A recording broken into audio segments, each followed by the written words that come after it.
of Tumkur Grain Merchants Cooperative Bank Limited. The list is very big list about the sir who has served more than 40 years for the profession and one of the dynamic past chairman of the Bangalore branch. On behalf of all the members, once again I wholeheartedly welcome CA Prabhudev Aradhya sir for the today's session. Welcome you, sir. One more speaker. His absentia, I am going to introduce CS Pranab Panigrahi. He is a practicing company secretary under Pranab Panigrahi Associates and founder of Rotary Corporate Advisory. For last 20 years in this profession, served to various corporates in India, and his last assignment was head company secretary in Sunflag Iron and Steel Company Limited, BSc and NSC listed company.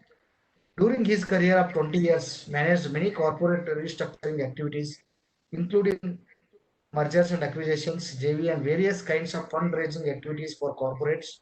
Currently focusing on corporate restructuring, both vertical and horizontal, all types of fundraising activity, debt restructuring, and corporate advisory. In the ease absentia, I am presenting before you CS Pranab Panigrahi to join. Dear members, as you are aware, the COVID lockdown for the Bangalore again it is come.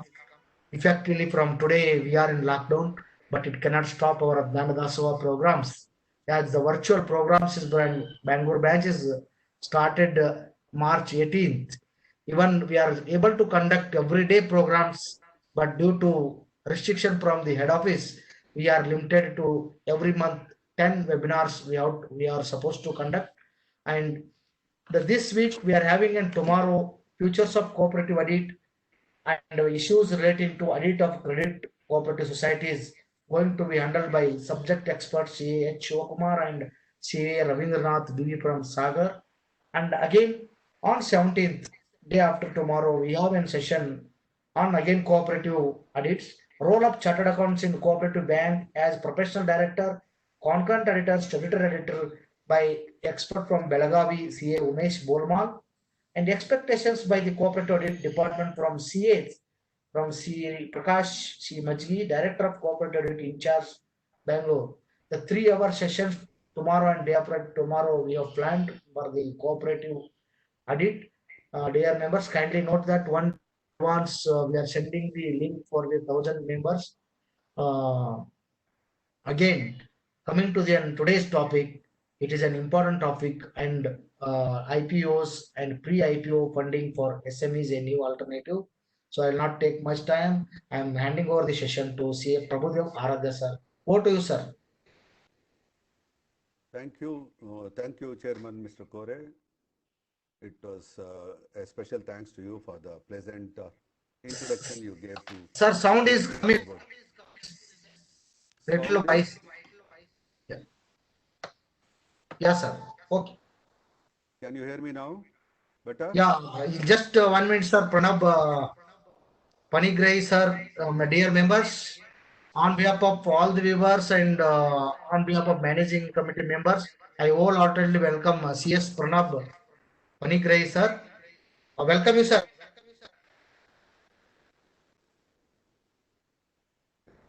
So, dear members, now I request CA Prabhudev Aradhya sir to take over the session and yes. Okay. Is it better now? Yes, sir. Okay, then I think I'll switch on this also. Yeah, thank you, Chairman sir, Chairman Kori sir, for pleasant introduction of mine and Pranab Panigrahis. Very nice of you for that. I would be requesting Panigrahi to start sharing the slides. In the meantime, I will start off our discussions.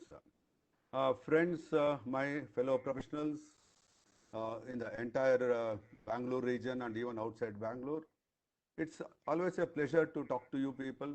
I enjoyed my chairmanship when I was there as the Bangalore branch chairman.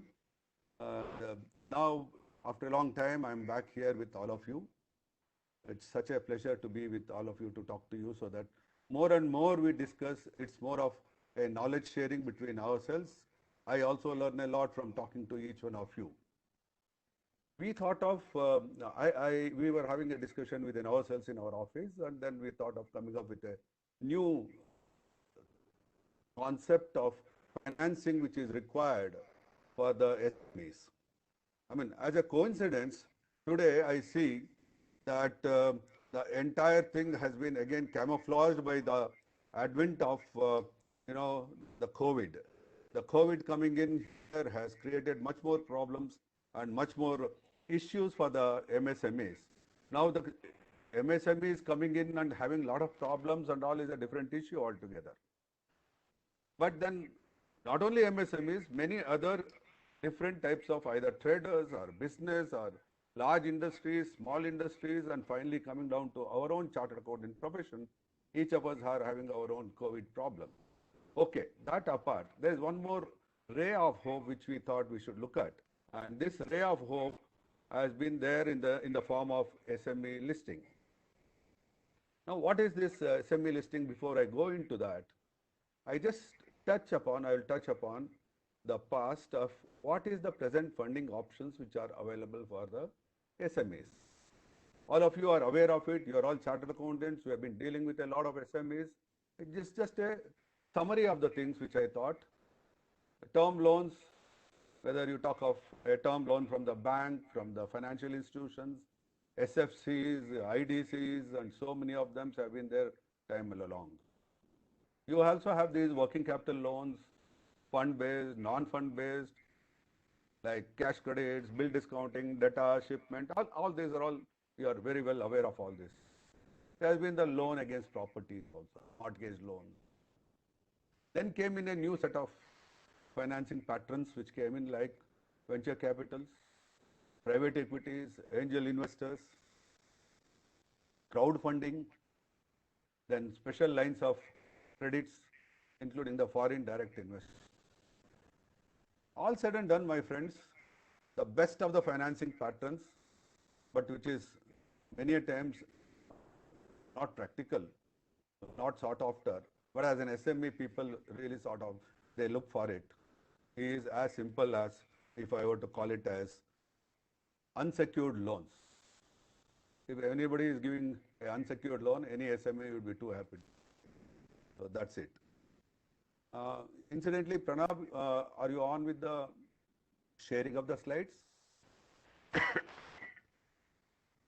Kindly take the slides also.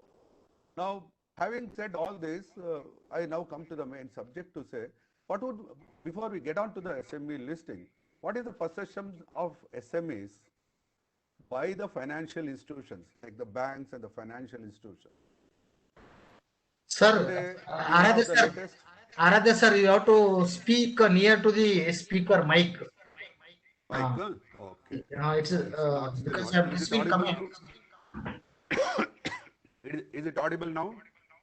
Yeah, Better? a little closer if you speak, then it can be. Okay. Yes, I have come in. Yeah, sir, it's now fine. Good enough. Now, if you look at what are the perceptions of these financial institutions about the SMEs, see, they always think differently about MSMEs. In the recent past, in the UNIDO, the World Bank study, they say MSMEs in India is undercapitalized but highly leveraged. You know, when they say that, it means their loan component always is on the higher side. That is also one of the major reasons why the SMEs go into a situation of a loss, because the interest burdens are always on the higher side. 25% you put in, we'll give you 75%. Now it has gone up to, even you put in 10%, we'll give you 90%. These kind of things have always been negative for the MSMEs, even though they feel it is immediately available, it is available. So this has led to a lot of financial problems, mismanagement of the finance and things like that. The financial institutions also feel that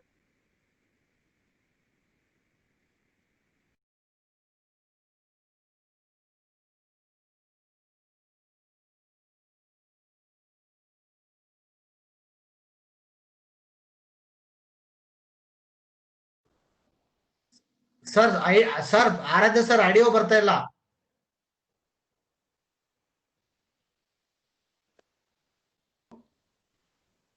can you Can you hear me now? Yes sir, yes sir. Okay. Many a times, people also the financial institutions feel that the MSMEs are all promoter centric, and when we also have friends and family investing, you know, unsecured loans from the family members, friends, part of the balance sheet many a times. But that is viewed by these financial institutions in a differently situation. They also feel that the single credit provider is always better, and they get tied up to the financial institutions, and that's what they want. But whereas we as MSMEs look to different options. The financial institutions also feel the MSMEs lack the professionalism in their working, whether it is technical, professional, or the legal part, or the managerial part. Everything is not very professional. It is all, you know, promoter centric. Sometimes these ancillaries are dependent on one single customer, and that also is a negative point for the financial institution.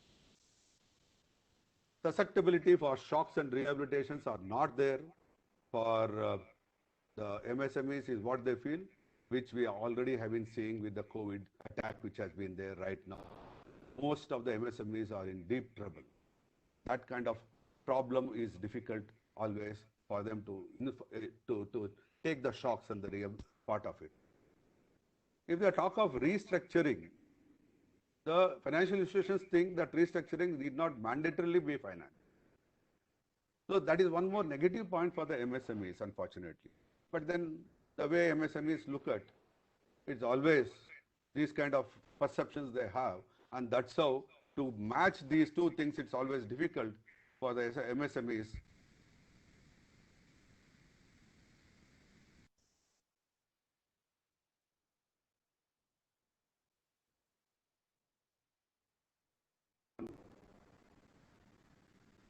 Extent and then wait for a longer time. Time is the essence of the matter for MSMEs. So having said that, we also feel that we can look at the next point would be mainly the issue of, you know, the only alternative according to me, with my experience in the MSME field for almost 4 decades, is one of the best one today is SME listing. SME listing, my dear friends, it was introduced by the finance minister way back in 2013 itself. Small and medium enterprises, including startup companies, will be permitted to be listed on the SME exchange, and now also on NM. There are 2 more exchanges, NSE Emerge and BSE SME. We will go into the details later. This will be in addition to the existing SME platform, which the listing can be done through an IPO with wider investor participation. You know, investor participation comes from outside. The SMEs need not make an initial public offer, but the participation can also be restricted to informed investors. You know, when I say informed investors, you can also understand it can be a private placement like situation. Now, many times if there are some foreign funding coming in, the foreign funding generally they expect only the investors to be putting in equities only. The foreign investors look at equity as the route, the best route for themselves to do it. Having said this, I will also take it further. Sometimes what happens, there are certain rules which have to be followed for the purpose of SME listing. And if by chance an SME doesn't perfectly fit into that kind of rules, regulations, we also, if a need arises and if the prospects are very good, we also can look at a pre-IPO funding to be done, and later after maybe 2 years or 3 years, when it gets stabilized, we can always a IPO where it will be a broader figure and a bigger figure. What could be the benefits, if you might ask me? What are the benefits? These are the important things which I think I've got to share with all of you. It is important opportunity to raise funds by issue of shares and enter the capital market. You know, many of you being chartered accountants, you know what the capital market is and how it operates. Sometimes the flexibility available in the capital market as far as the liquidity of funds are concerned, subject to pricing, subject to so many other issues, the liquidity, the capital market is the best of the things and the SME can enter that. The funds raised by the company, funds, what are the reasons the SMEs can raise the funds? Can raise the funds for the purpose of expansions of their company or diversifications, for working capital also. It could be for mergers and acquisitions. And also, it can also, I'll come to the last there, is an exit route. It can be used for any of the purposes of the businesses of the company. The flexibility is much more in an IPO rather than we look at the IPOs of the large companies. That's where the MSME Act and the MSME exchange which came in gave the liberty for this kind of a flexibility for the purpose of the funds being used. In the present today's situation, if you look at, we have been talking of Atmanirbhar, we are talking of getting out of China. Many of those countries are talking of getting out of China. There is the right opportunity for MSMEs to look at access to the global markets and shifting out of China, coming into India, where fund requirement will not be an issue in the capital market. Capital markets are flooded with funds and they can always do it, and we will be coordinating for that to see that if you are thinking of a big acquisition, it can still be worked out, provided the prospects are very good. Now, having said that, we go for the IPO, the high cost of credit which you are having all these days, the term loans, it could be the working capital loan, the cash credit loans. So many of them, they're all high cost credit. All those things will be gone here in the IPO. It's a low cost credit. It's not a credit, it's an equity. There's a difference between equity and a credit. So that makes more flexible for all of us to work in a better way for the purpose. And it's very timely. You go ahead thinking of an IPO today, take it from me, a maximum of 2-3 months, your IPO is ready. And it's only once in a lifetime which you'll be doing. It's only next time you look for further expansion, you'll be looking at. And again, it's a question of 1 or 2 months when we can look at. Now, the existing shareholders, if you are already a company, the existing shareholders can also sell their shares through this same process. Offer for share also can be done. It can be a combination of an IPO and an offer for sale. Part of your own sale, you can shares you can sell, and part of it you can also give it for IPO. Now, all those combinations can always be looked at. The potential risk of a failure in an IPO, which is always very big, in all the cases, is not there for the SME exchange. In the SME IPOs, it is not there because all the SME IPOs are 100% underwritten. 100% underwritten ensures that the entire issue of yours is taken up and you will not have a loss on it. If at all we think that 100% is taken up, that doesn't mean that the promoter will lose his control on the company or the management of the company. It all again is the question of restructuring the entire process, which as professionals we have got to do it and ensure, and it will be always ensured that the control of the company lies with the promoters all the time, 100%. 100% means surely. I meant not the percentage wise. I meant surely it will be with the promoter. After 2 years, now you can think of having for a smaller IPO, and after 2 years or so, you can go in for a further IPO. There is also one more option. Right now, you will be in the SME exchange. After 2 years, you also can go into the main board, the main exchange. Then you become a much larger company to go ahead with that.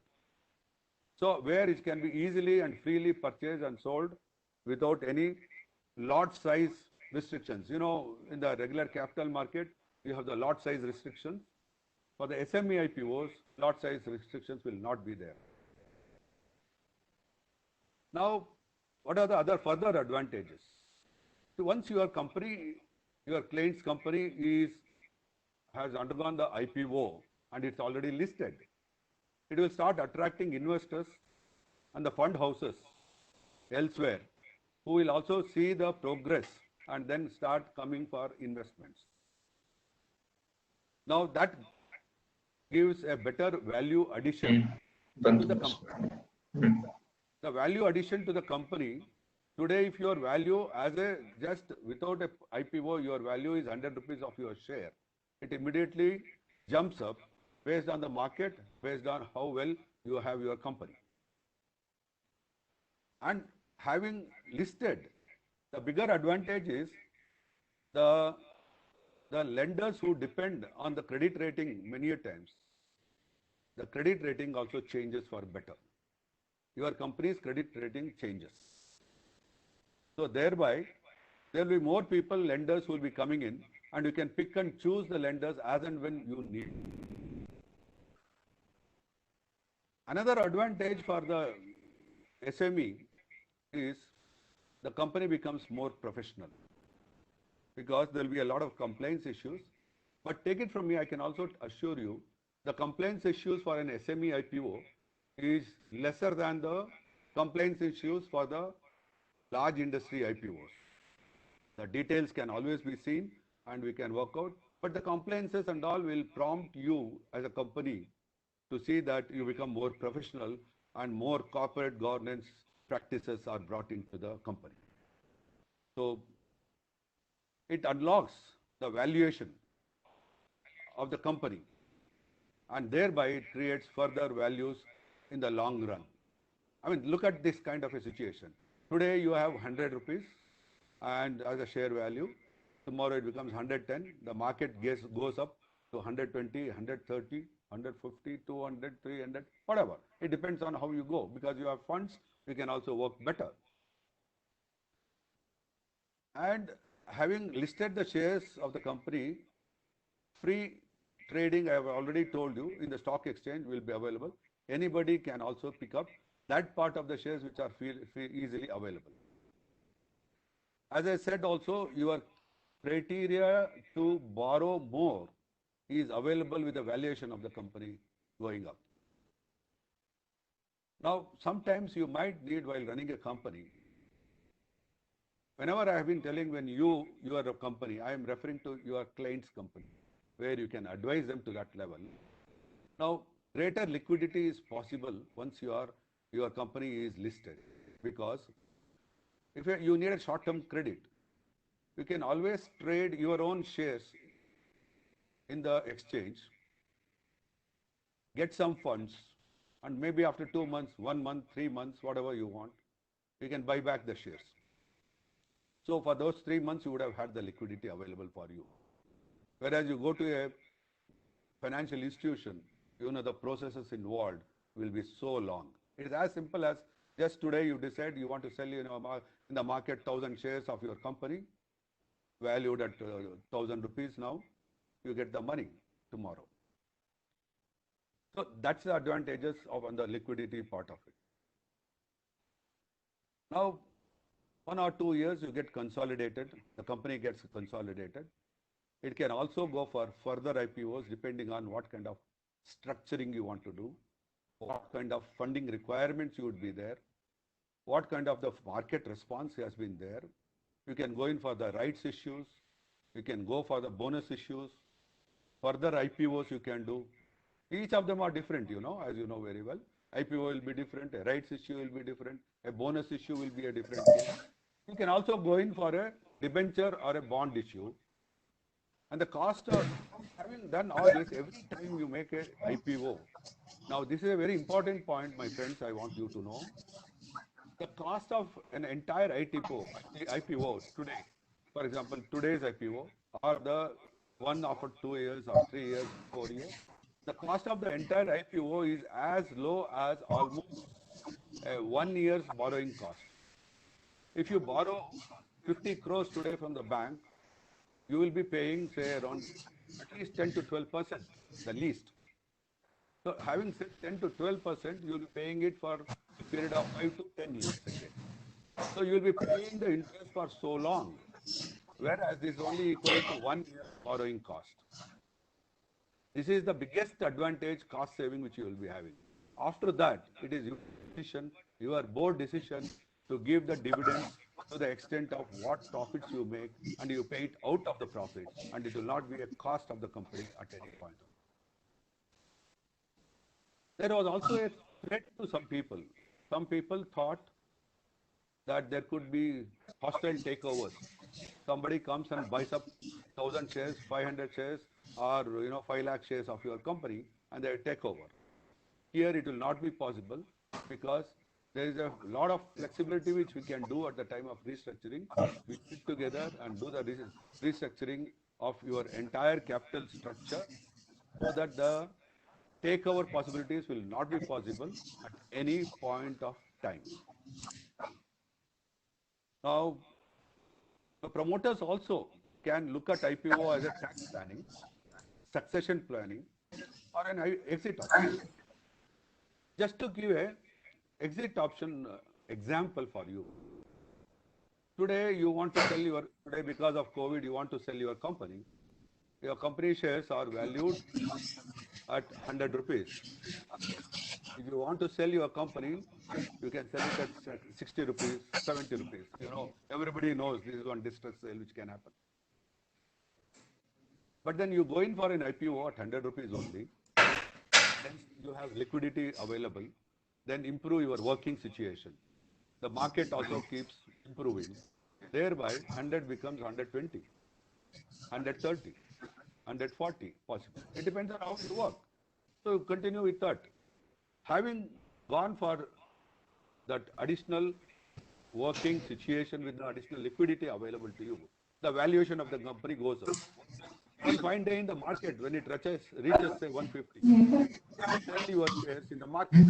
You are getting your 150 rupees is a good price vis-a-vis 50 to 70 rupees. So you also can look at this exit option. Friends, these are many of the benefits which I have shared with you. We can still have the question and answer session at the end. And at that time, we will take up some more questions from you.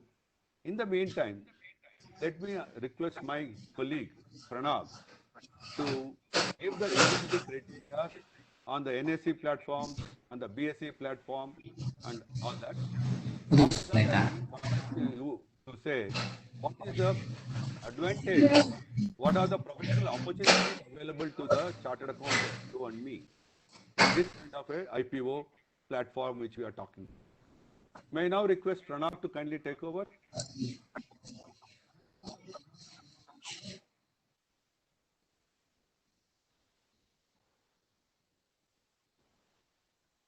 Hello. Hello. Yeah, am I audible? Yeah. Okay. Thanks, sir. Good afternoon, sir. Good afternoon, Mr. Ravindra, Chairman of ICICI Bangalore. Good afternoon, Aridhya, sir. It's an opportunity for me to address the professional colleagues of Chartered Accountants of Bangalore.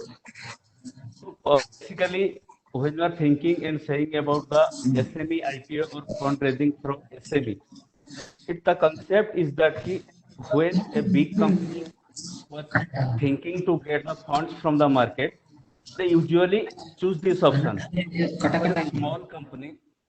But for a small company, it was difficult earlier to raise funds through equity route.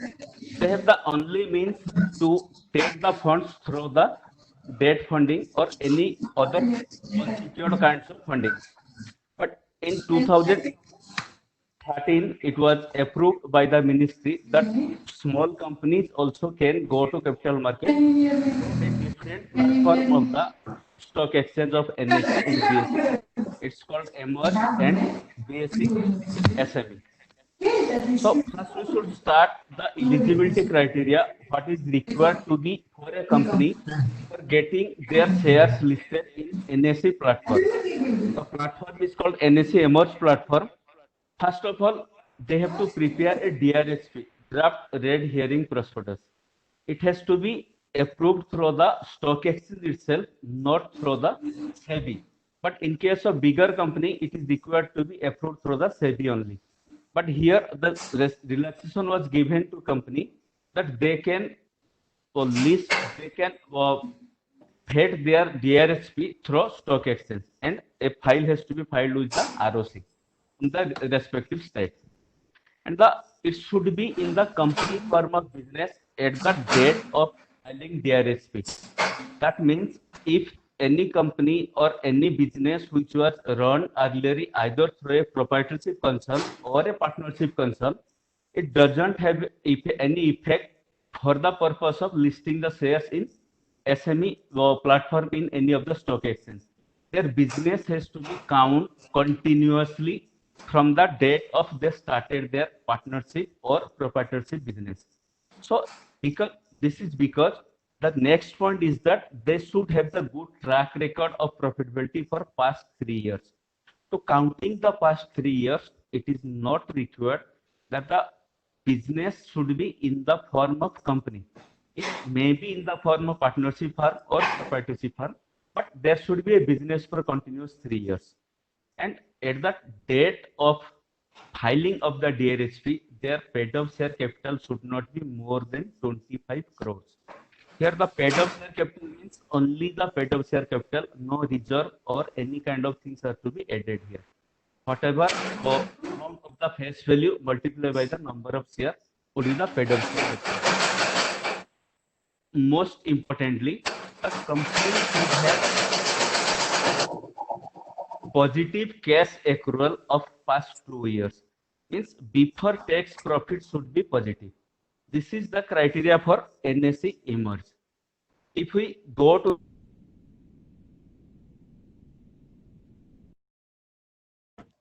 Sir, you unmuted. Okay.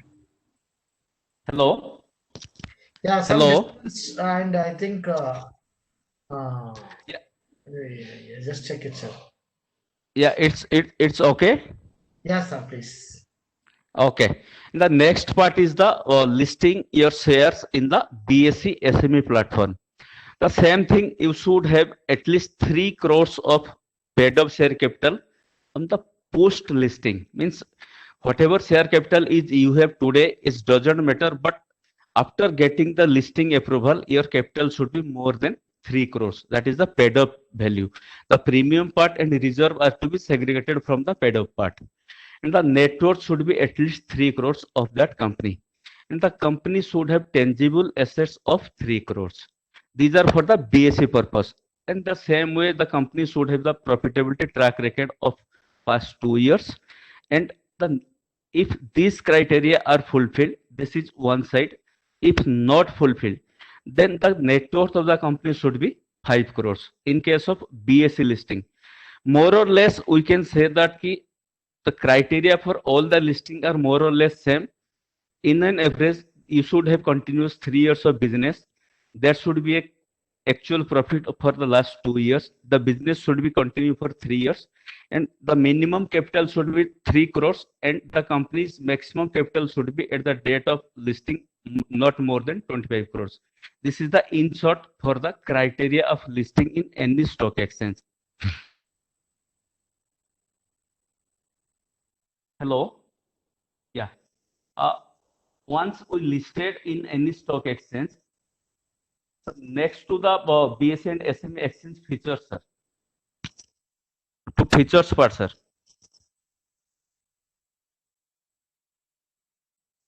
Oh,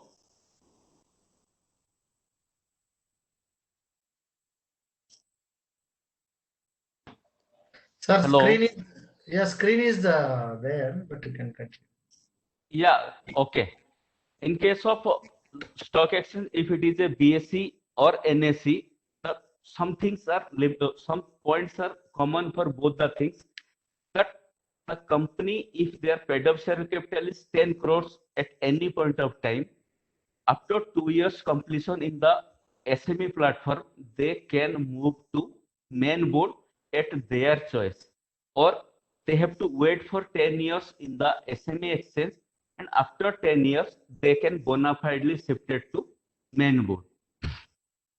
And if the post listing capital is 10 crores and 25 crores, they can shift at their option to main board. Most interestingly, the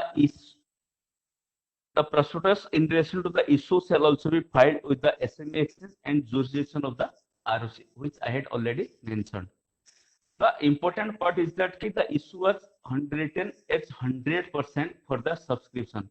This is a very peculiar and interesting thing in case of SME listing, because this is a compulsory clause for the SME listing, which is not available in case of main board listing. This was given basically because when a company is planning to go for a SME IPO, it should be ensured that the issue should not be failed. So there is a compulsory underwriting system was given to the issue. In any event, if the shares was not subscribed, the underwriter who underwrites the issue has to be underwrite and take entire capital of the company. And there is a lot size also. The minimum lot size should be 1 lakh. This is in the region that the small players should not come to here, or the speculation business should not be happen in case of SME IPO. To ensure these things, the minimum lot size was given 1 lakh. Means any share you want to purchase or trade in SME platform of any SME company, you have to be pay a minimum of 1 lakh of rupees. In case of IPO also, when you will be make an application for any SME IPO, your lot size should be aggregated to 1 lakh of rupees or more than that. It should not be less than that. So it was again a technicality. When your share price, say suppose you listed on 100 rupees, but later on the share price dropped to 80 rupees, then your lot size has to be increased. Same way, if your share price increased to 120 rupees, your lot size has to be decreased. In any cases, the lot size should be 1 lakh of rupees or near to more than 1 lakh of rupees, not less than 1 lakh of rupees. And there is a compulsory mechanism of market making by the merchant banker for at least 3 years. Again, the technicality of market making is that if it is a SME and a small company, and there is a restriction of minimum lot size of 1 lakh of rupees, it's difficult for executing a trading in daily basis. So this is the duty of who can watch the trading movement of the shares and who can place both in the buyer side and the seller side. If somebody comes for the buying, he will be sell. If somebody comes for the sell, he will be buy. So this mechanism is called for the market making. This market making has to be executed for at least 3 years. This is a mandatory part and this is a legal part given to the SME platform. There are few other requirements to have a company if it is listed on the stock exchange in the SME platform. That these are the normal things which was having with all the company nowadays. If not, these things has to be improved. Like the company should have a website. This website is required because the company has to be disclose lots of corporate disclosures for their investors or for their shareholders, like the results, the CSR system, like any other policy or any other meeting and other documents has to be uploaded in the company website. This is for the transparency between the investor and the stock exchange and the company. Website is play a vital role. The next one is the DMAT system. Nowadays, it is compulsory even to a unlisted public company. If they want to issue further share today, they have to be dematerialized. So this is an ordinary thing for the dematerialization. There should not be any change in the promoters in the last 1 year. That means the concept is here that the person who was doing the business should get the benefit. not for the purpose of hostile takeover or not for the purpose of small term gain. Any other person should take over the company 1 year back and come to the IPO. So these things was avoided in this case. And some restrictions was given because to knowing the things it should not be happen in the future, like the promoter should not be debarred from participating in the capital market. There are lots of promoter in, you can say, in the Maharashtra or in Gujarat who are debarred to participate in the capital market. So they are being part of some groups in some company. So because they know the technicality of the capital market, so they want to take the advantages of the capital market.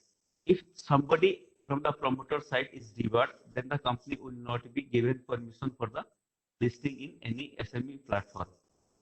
Then there is a willful defaulter clause which was added 2 years back, because when the NPA lists are gradually increased, this point also be included that if any company or promoter is a willful defaulter, that company or promoter should not be a promoter or director of any company which is supposed to list in SME platform. Next one is the company should not have referred to BIFR. This is a clauses for not going to be listing, and no petition for winding up was present before any court of the competent jurisdiction or any NCLT, because these are the logical things that the fair and transparent business is to be done. No material regulatory or disciplinary action by stock exchange or regulatory authority in past 3 years against the applicant company. In some cases, neither the company was a listed nor the promoter was a director of any company, but in their personal account by any investment, if their defaulter or any action was taken by the stock exchange or SEBI, they are also still debarred. Then once we listed a company, the important part which gives a boost to the company, their morale, is the compliances part. This is a very minimal part for SME company. This is a very routine activity. There is no specific or no hardship was there. What we normally provided to bank for getting loan or any kind of financial assistance or renewal of our accounts, almost the same thing we have to be provided to stock exchange. Like we have to be given a shareholding pattern on half yearly basis, twice in a year. The same thing we can provide it to the banks also. The financial ledger on half yearly basis, and with compliance with the corporate governance requirement is prescribed under the SME platform. This corporate governance means this is a complete structure which has to be written down in the form of pen and a writing concept. Here what happened in this case, if we are a good company, that means our business and our relations with the external world is completely transparent. Being a transparent company, we get lots of advantages. Even if in case of any government tenders or any kind of big global tenders, they thoroughly ask whether your company is a corporate governed company or not. By doing these things, we are supposed to get uh, approved for the lots of things because of our corporate governance practice. And nothing more was given to be disclosed in corporate governance. Same the nature of meeting, numbers of meeting, board of directors, their status like executive, independent, non-executive. These things are given there, and some committee reports are to be given in the corporate governance. It's altogether just a half day work. The compliances is just a half day work. And this, the corporate action. Corporate action means when a company is planning for any kind of dividend, stock split, buyback, or any kind of merger, rights issue, bonus issue. That point of time, we have to give in a disclosure. This is a once in a while for the company. And any board meeting or general meeting is supposed to be happen, then you have to give a disclosure to the stock exchange. And whatever notice we send to shareholder, the same has to be given. And change in management team here means the KMP. If there is any change in the KMP, the same has to be given intimation to stock exchange.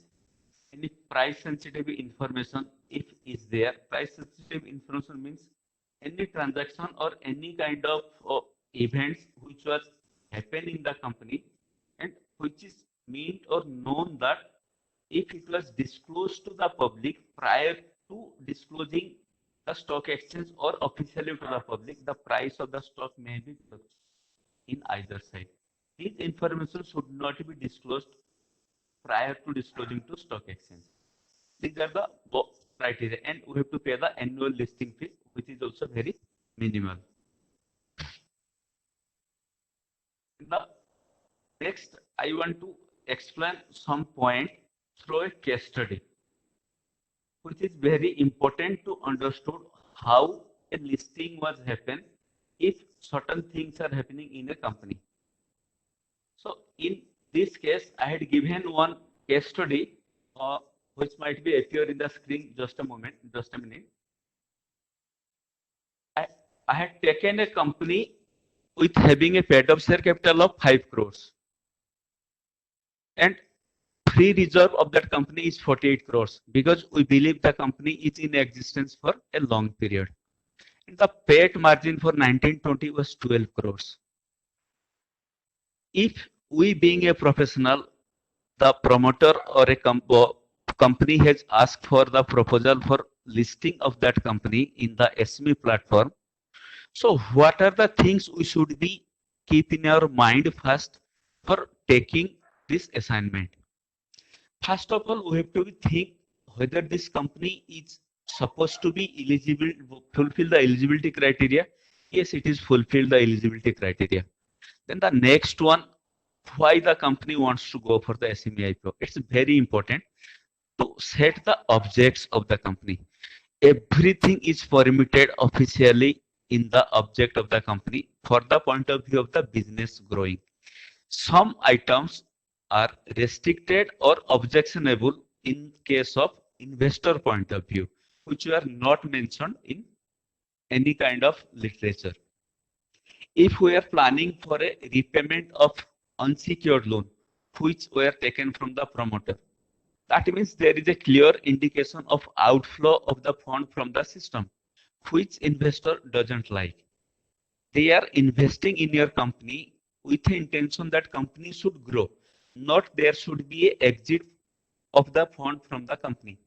A partial retirement of any old debt or any repayment of debt is allowed, but not the 100% repayment of the debt. Because in case of repayment of 100% of the debt, you are supposed to drain out the funds from the company. So the fund cannot be utilized further growth of the company. So some restrictions are there while you are preparing the DRHP. But apart from these two things, everything, each and every bit, whatever you think in your mind can be possible to set as an object. To acquisition of another company, to buy the shares of another company, to purchase any land and building, to expansion, forward and backward integration, to having the corporate buildings in different cities for the working capital purpose. For working capital purpose, we have to give in the same report in the DRHP. These things are can be set as a issue of the object of the issue. Then we have to do some kind of internal restructuring. This is again an important point. The internal restructuring of financials means, see, the company when they are as a private limited company, they are closely held and they are family managed in most of the cases. Their mindset is that whatever business they are doing for themselves only. They don't want to share the things, and they don't want to make maximum exposure to the outsider. So in this case, they prepare their financial in such a way which will be beneficial to them only, not for the others. And to some extent, to get the funding from the banks, they design the financial in that manner. But here, when we came for the public, we have to design and make some kind of restructuring. This is, you can say, the financial engineering before we are going.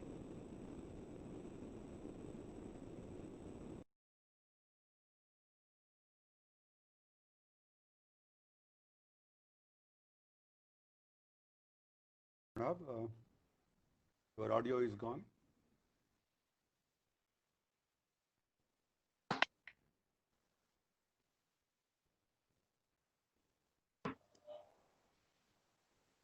Professor, your audio is not. Pranab, your audio. Yeah, it's audible. Yes, yes, sir. Yes. Yeah, this is actually called a financial engineering, and this is the area where we professional can show our expertise and skill. This engineering means, as you can see, the reserve of the company is 48 crores. This is no value. This is only a paper value for the balance sheet purpose. And if you see the EPS of this company should, if in this case the EPS of the company should be very high. And if you plan for a IPO, your face value should be more than 500 or 600, which might or might not be attract to investors of a small size of investment. So here, if we can make a bridge between the reserve and the capital, and if we can issue some kind of bonus shares to paid up share capital, then we can reduce the share value to 100 rupees or 150 rupees, which may be attract to investors. And secondly, investors looks how much of promoter has given as an unsecured loan to the company and what rate of interest, and what are the managerial remuneration they had taken in last 3 years. How many family members are there within the company who are getting salary out of the financials. These are the points where the profits are breaked. So these things we have to be restructured in such a way, and there is obviously in the stock adjustment and the debtors adjustment. In this area, we have to make little bit of transparent and some adjustment we have to make, so that this pay of 12 crore can be go up to 15 crores or 16 crores like this. So which can be attract and which can give a confidence to the investor that no, the company is doing well and it will be done definitely in the future also. So some kind of engineering we have to do before we are proceeding for the proposal to any merchant banker and get the investors. This is again one expertise area where to getting the investors is uh, it's either you can say it's a very easy job or it's a very tedious job.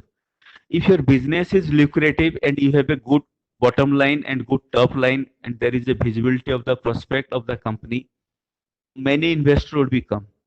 In some cases, some traditional business and there is lots of competition in the market, but that company also wants to go to the public. In this case, it's difficult to get the investors, but nothing is impossible. There are investors who are interested in almost all segments, and there are investors who are ready to invest in the small company because they know they will get the prospect when this company will be moved to the main board. Now they will be get a little bit 10 to 20% of discount in their valuation. Last one is the compliances. This compliances is that if I can say about my personal experience, my first question to any promoter, sir, would you like to comply a little bit more what you are doing today? Because we don't want being a professional that a company after listing should be non-compliant. In case of a listed company which is non-compliant, the problem was more than their listing. So lots of authorities like SEBI and stock exchange, they will be ask you lots of questions, lots of things, and at the same time, doing a compliance is just a 1 day or 2 days of activity. So first, we should know the mentality of the promoter, whether they want to be compliant, they want to be good corporate governance company. Then we put this kind of proposal to them. The same wise, I had mentioned a next case study where everything is same, but the company debt size is very high. The company is having 120 crores of debt, both long term and short term, and their finance cost is 14 crores. If you see the paid part, that is also again 12 crores. But the interesting thing is that if we can calculate this company as a cash profit, how much the company has done the cash profit, then if you can add the cost of finance, the paid, the depreciation, all the things, if you can add it, the size is very high. But this company is requires some other things rather than the SME IQ. First, we have to be get these companies financial to be in the good in their hand, then you have to take the company for the SME IPO. Here we can suggest them the debt restructuring.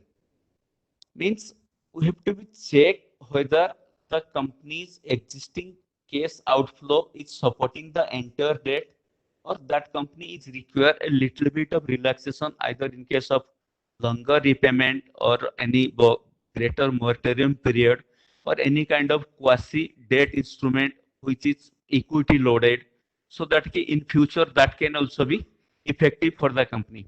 Let me explain the debt restructuring part also. Here say suppose my debt is 120 crores and 70 crores debt is supported by my cash flow. And balance things I am just tied up to solve the things. Or in case of in future, if there would be any shortfall of the sale or there would be any difficulty in the market, I may be unable to solve the entire debt. So in this case, we suggest first to have a debt restructuring. In this restructuring, it was suggested to have a how much of quantum of debt they are ready to repay. To that extent, we take them as a existing debt, and balance should be converted into quasi debt. Quasi debt is a debt which is linked to equity. Means there is a converted to equity. Here there should be a question why I am involving here the debt part in equity, because the part which was mentioned as a quasi debt or which has to be converted to equity in the later phase, they are again backed by this IPO. Means in a IPO we can fix it as a object as a repayment of the quasi debt of such much of amount that we can fix there. So a debt restructure, and the company will be get a liberty of 3-4 years to increase their cash flow position and cash in hand position, and their balance sheet should also be improved, their PAT margin should also be improved, and the company will be get a better valuation with the same figures. Only a small engineering we have to be made in the debt restructuring. His PAT has to be definitely increased, definitely to be improved in next 2 to 3 years. His cost of finance has to be decreased definitely, and their valuation has to be definitely more than 50% what they have today. This has to be required, and in this case we can suggest them that you can start a IPO after 2 to 3 years.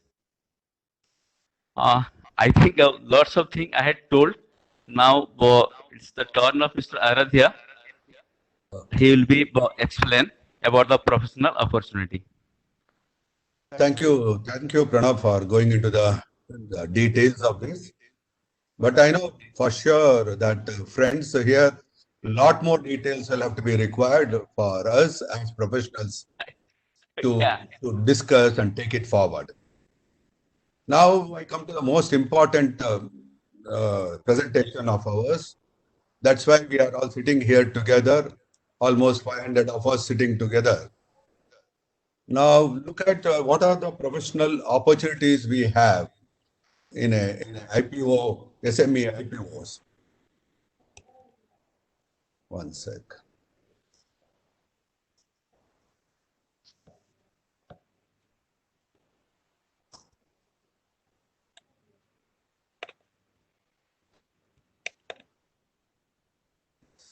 Yes. Now, guiding an SME For an IPO is a very niche area of practice. Not everybody is doing it anywhere also. As per the statistics which we have now got, almost 80 to 90% of Sir, it the... is activated in mobile also. Speaker has to be muted in one. One second, hold on. Is that a better audible situation? Yeah. Okay. A little closer you have to speak, sir. With the mic, with the system.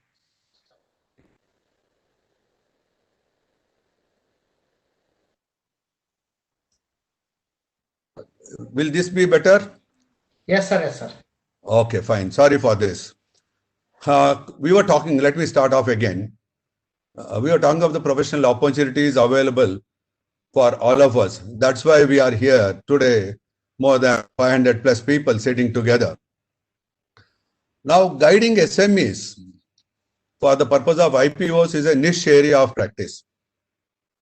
As you know, there are 6 to 7 lakhs of SMEs which are working, and now the requirement of liquidity for these SMEs are huge. There is also another important information. After the SME IPOs, after it was being opposed, after it was being announced, around 75 to 80% of the SME IPOs have been only in the north part of India. Southern part of India, we have been very conservative set of people. We have not been really working much on that.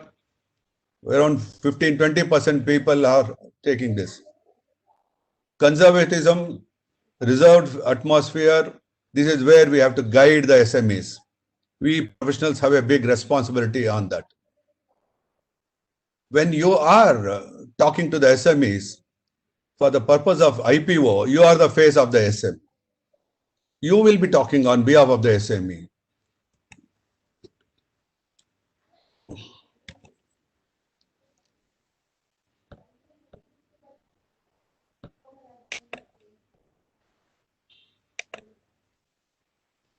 One area which you have a big opportunity, every investor will be looking for a peer review audit.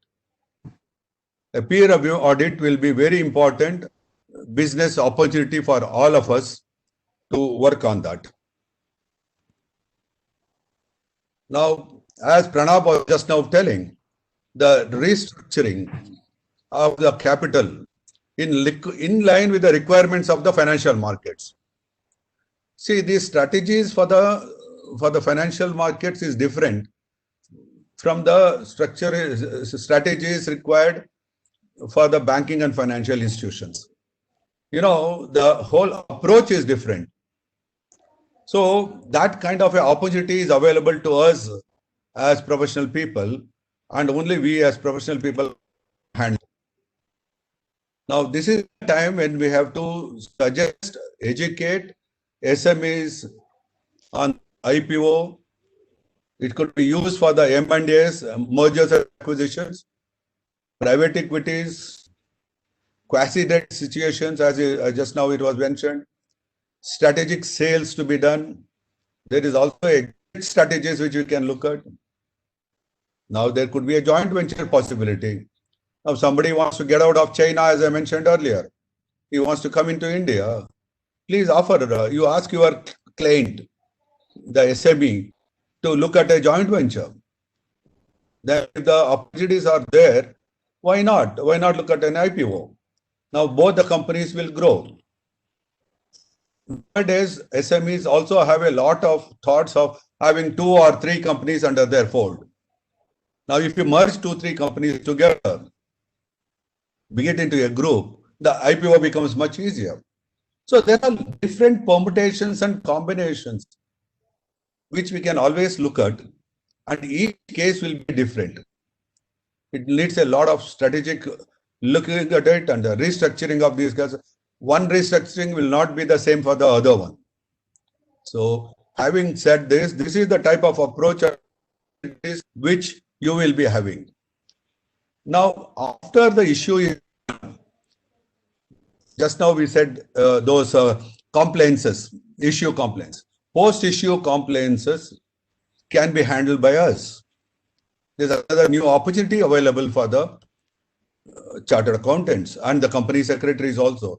My partner here is a company secretary. I got to mention about company secretaries also. Now, the support you have to give to the SMEs pre and post listing is, I think, is a big opportunity. Just to summarize, you are the face of the SME. You have peer review audits possible. Restructuring capital exercise is a big, huge exercise as needed by the financial market. Now you can suggest those SMEs who don't even know anything about IPO for the purpose of their own regular working or for M&As, joint ventures, things like that, or funding requirements in terms of private equities, crowdfunding, debt funding, any of these things. See, these are the opportunities which you got to now look at. We have been time immemorial talking about income tax, sales tax, commercial tax, now GST, we did have VAT, so many things. Also, that's our base. Now these are the new opportunities which we have got to look at. You see the opportunity in post-issue compliances, pre and post listing supports. These are some of the big opportunities available. Friends, we get together to build up a beautiful financial market ecosystem. This is another opportunity for the chartered accountants. What is the financial market ecosystem? Today, if you are talking of this IPO, you need merchant bankers, you need market makers, you need SEBI, you need debt market fellows, you need issue specialists. No, there's so many this financial market ecosystem which is there. Along with that, we are also with the ROC, the MCA, all this also. That anyway, we are already there. The whole financial market ecosystem has to be handled by us. So you develop your expertise to each of these things. And when you need any of these things, we are there. We are there to help you out on these things. So I think we have come to the end of our presentation. Pranab, you have anything else to add? No, sir, it's completely fine, and we have covered almost everything. Yeah. Okay. I take this opportunity to profusely thank each one of you, chartered accountants. You have thought of thinking in new terms, in the new areas of practice. I appreciate and congratulate you for this kind of things.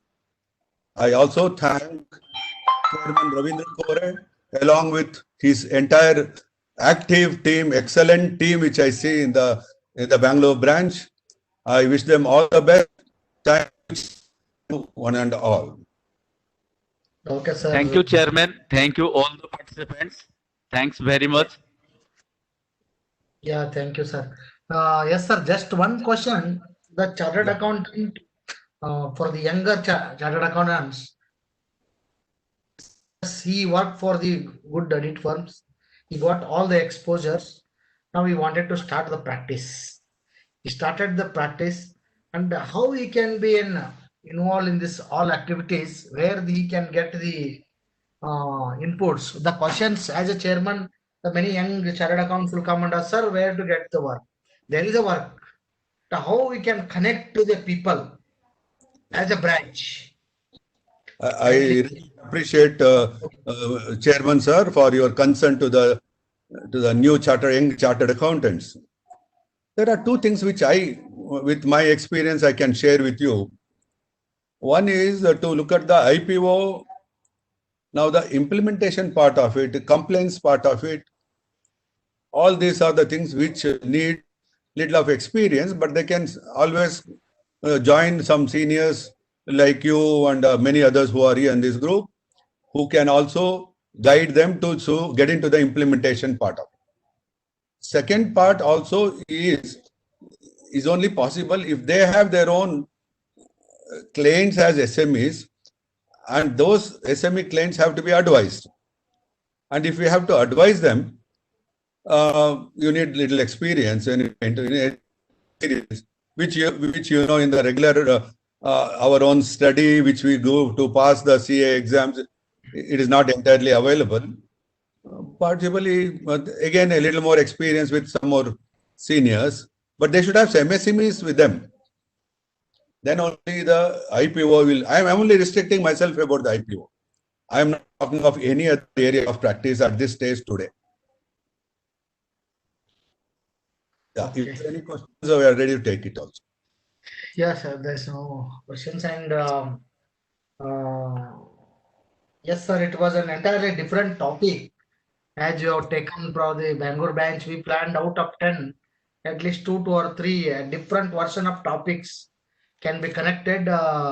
And for the members now, it is in Corona time, they can also, everyone is very much concentrating and learning for the new activities and new things where the chartered accountants can serve. And Bangalore batch is also planned every month, at least one past president also can address our members through various subject. That was our plan and motto. And in meantime also the now passing percentage is increasing and new qualified chartered accounts are coming up. And the where I am sitting in the hot seat, the questions will come, sir, okay, I qualified. Yes, everyone is congratulated. And yes, I experience where I have to connect. So that is our motto of Jnana Dasava, to enrich the members, to make use of the experience and expert persons who have served for more than 40 years, who have served for the our profession. So I take this opportunity on behalf of all the around 450, 460 members viewing these sessions. Even if you conducted the seminar study circle in Bangalore batch, it could be maximum 250. This is a Corona given an opportunity to more numbers. You can view the get the benefit. So always we have to be see always chartered accountant should turn challenges into opportunities. Yes, sir.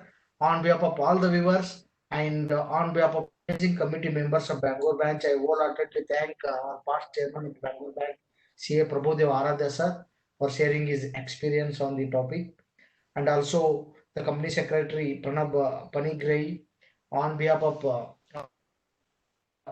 managing committee members of Bangalore branch. I wholeheartedly thank CS Pranab for your presentation. Coming to dear members, I wholeheartedly thank you one and all for the around 460 members. I am very happy to see the our past SRC member Yashwant Daglia sir has joined 15 minutes before. This is enthusiasm members. Sir is a very experienced person. He saw all the generations and his knowledge is very good. But uh, I'm very much excited when I saw the Yashwant Daglia sir name in the list. And also I would like to thank also our past chairman Babu Tewar sir also viewing the program actively and supporting the activities of the Bangalore branch. Dear members, yes, tomorrow we are having a sessions on the futures of cooperative audit and issues relating to audit of credit cooperative society by the Chartered Accountant CA Shivakumar and CA Ravindranath BV. Dear members, the cooperative is just opened last just 5 6 years back to the chartered accountants. So it will be an empanelment and all the procedures aspects will be there. So there will be opportunity for the chartered accountant can serve only around 1,500 or 2,000 members of empanel for the cooperative department. Still, we have great opportunities. So kindly log into the tomorrow 3 hours CP sessions will be there next 2 days. So kindly link will be shared in a few minutes later. So again, I thank special thanks to the Prabhudev Aradhya sir and CS Pranav for handling the today's sessions. And again, I wholeheartedly thank all the viewers for your active participation in the Jnanadaso process of live webcasting. Thank you one and all. Thank you, sir. Thank you, sir. Thank you.